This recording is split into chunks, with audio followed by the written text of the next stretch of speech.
Is there a vampire motorcycle club that is pipelining between Memphis, Tennessee and New Orleans?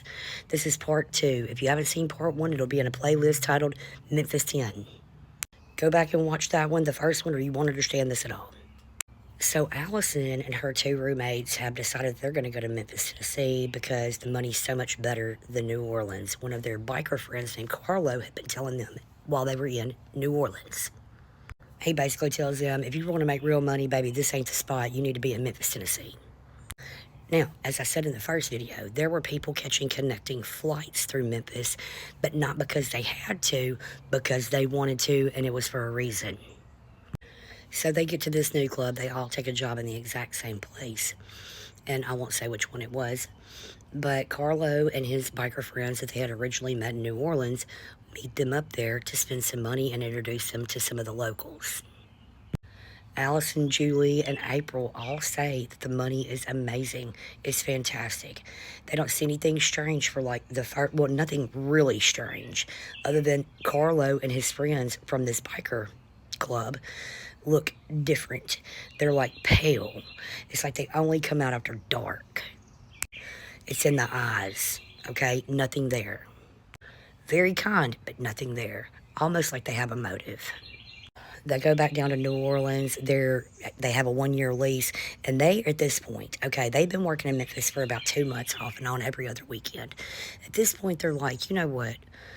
We went to the wrong spot. You know, we've got to be up here in Memphis because of the fact that we're trying to make real money. They went to New Orleans. They made good money, but they had no idea it could be better, okay?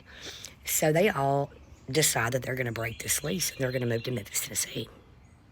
So they get them an apartment or a house over in Midtown. And Carlo and his friends start coming over to hang out with her and her 2 roommates. She ends up not hearing anymore for a couple of months from her friend down in New Orleans that had introduced her to these guys. So she calls back home, you know, well, not home to New Orleans. She had only been to New Orleans once with her daddy before, but anyway, to where they had lived before to try to call and talk to her friend about something strange she was noticing with one of Carlo's friends, who's also a biker. And she gets the girl's roommate on the phone, not the one that introduced her, but the roommate to the girl, and said that she hasn't been seen in over 2 months. But then again, this happens all the time within that industry. You may pick up just like they just did and move off and never call back home, okay? This is before the time of cell phones. But Carla's getting closer and closer to Allison. And finally, he tells her, look, you need to get out of that one bar and just go around to the different ones in Memphis and see, you know, if you can't pick up regulars there and figure out what night's better where. And it's almost like he's trying to control every aspect of her life. But, you know, how biker guys are, right? Now, mind you, the whole time they're there, she never sees this guy out before sunset. Never. It's an all-night type of thing. She's getting tired. She's only got like another month before she has to go and get her kids from her parents. They gave her 6 months, and that was it. Or they're going to take custody.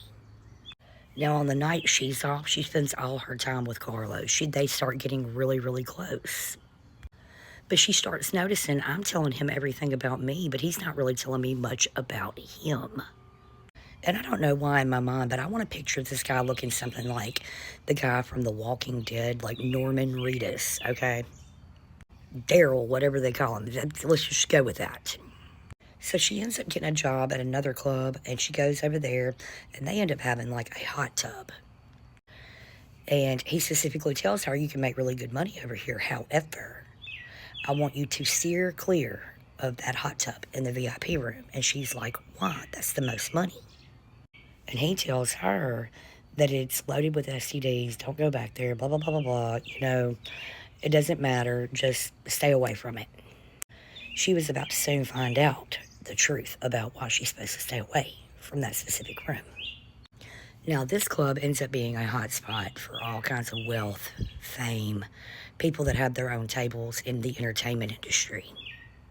I can attest to this. So anyway, she said that she's getting ready to leave one night and they find a body in the hot tub, like a real one. Like she hadn't been working there very long, and then the weird shit starts happening for real. Now, the original story was that this girl got choked in the hot tub. She said, but that's not true because the dressing room is right there by that particular room and you can see in.